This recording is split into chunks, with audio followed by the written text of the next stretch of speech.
Bueno, señores, miren, el caso que se ha dado en el Perú,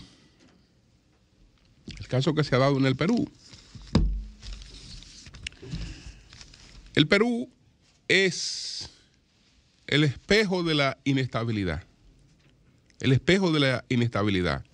Estamos hablando de un país que ha tenido 7 presidentes en menos de 7 años. En 6 años y medio ha tenido 7 presidentes.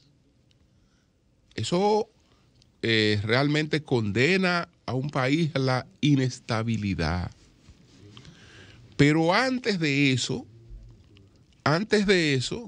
ya era tradición que a la salida del poder, los presidentes peruanos van a la cárcel. Fue a la cárcel Alan García, fue a la cárcel Fujimori, fue a la cárcel Ollanta Humala. Van a la cárcel. Bueno, se dirá que es bueno. Eso es bueno porque entonces en ese país no hay impunidad y no debe haber impunidad. No debe haber impunidad. La sanción del crimen justamente no es solo por sancionarlo, es para advertir, es para prevenirlo. Entonces, la sanción de la corrupción no es solo para sancionar lo que se hace, lo que se ha estafado, sino que también es uno de los mecanismos de prevención de la corrupción. El caso es que cuando eso se convierte en una relajación, entonces no hay país que progrese. Y entonces, cuando esa relajación llega a tales niveles, el electorado se desorienta y cree que castigando a los políticos,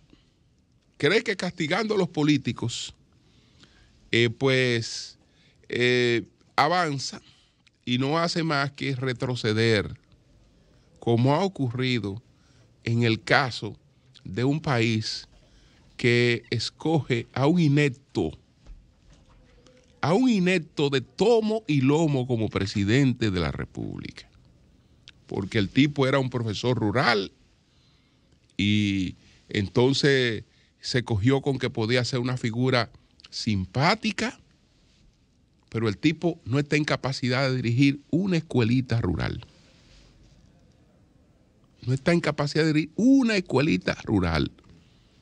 Caramba, y a una persona como esa se le entrega la presidencia de un país, porque al cualquierizarlo todo, la gente pierde, digamos, el sentido de las cosas y no discrimina. El pensamiento es un acto de discriminación.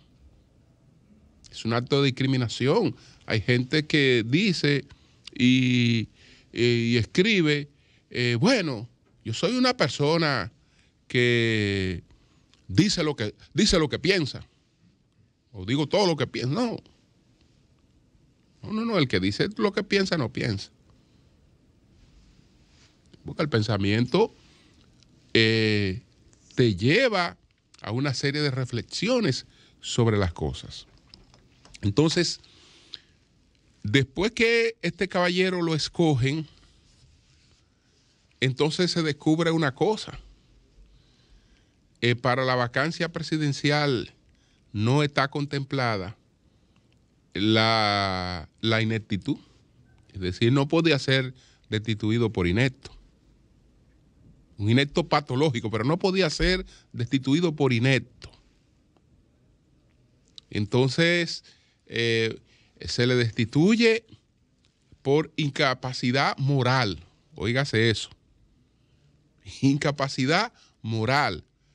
Bueno, se aprovecha que tanto su esposa como su cuñado, familiares muy cercanos, desde que vieron la oportunidad de participar del pastel, pues lo hicieron descaradamente.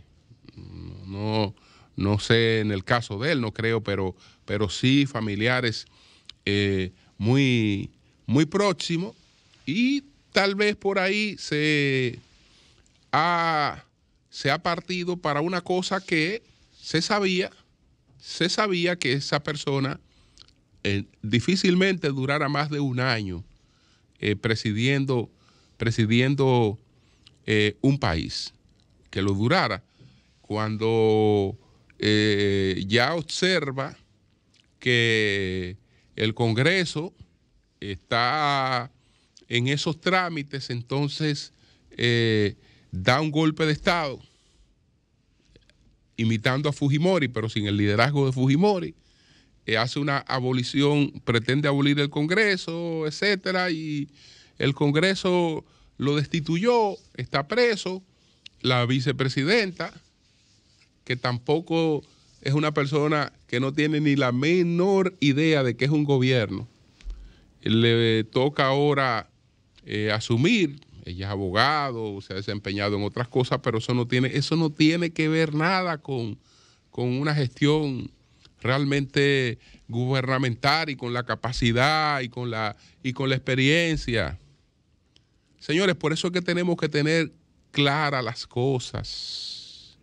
Tenemos que tener claras las cosas. Para cada cosa hay que tener criterios. Hay que tener un criterio de selección para cada cosa.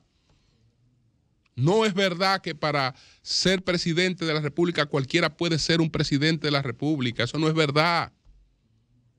Se necesitan criterios, se necesitan mecanismos realmente que puedan evitar que se produzcan cosas como esta, porque es con la vida de la gente que se juega.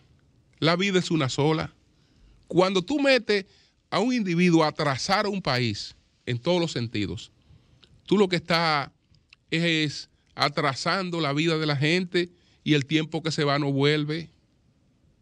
El tiempo que se va no vuelve. Es a vivir, es que la gente viva con menos calidad, y eso ya no lo recupera jamás en la vida. Entonces, tenemos esa situación que tiene como telón de fondo también la supremacía, el llamado gobierno de los jueces, o el llamado gobierno de los fiscales, y nos encontramos con una situación como esta. Ya hablamos del caso de, Alan García. Sabemos que se quitó la vida. Se quitó la vida porque él iba a ser judicializado por segunda vez, y ya parece que no resistía a eso, prefirió quitarse la vida. Entonces, después de Alan García, vino el presidente Ollanta Humala. Ollanta Humala tiene un proceso judicial, y este fue el que más duró, porque estuvo desde el 2011 hasta el 2016 en el gobierno. Pedro Pablo Kuczynski, PPK, lo propio también, destituido y judicializado. Alejandro Toledo, el presidente Alejandro Toledo, está como prófugo de la justicia en Estados Unidos. No ha vuelto a Perú. Entonces, después de Pedro Pablo Kuczynski, vino Martín Vizcarra. Martín Vizcarra también fue destituido. Después vino el presidente del Congreso, Manuel Meriño, presidió el Perú, y las elecciones estas en las que Pedro Castillo le ganó a Keiko Fujimori.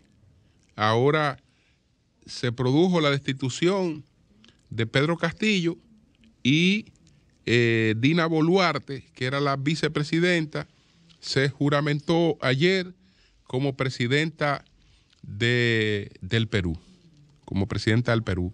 Entonces yo no sé si los que promueven,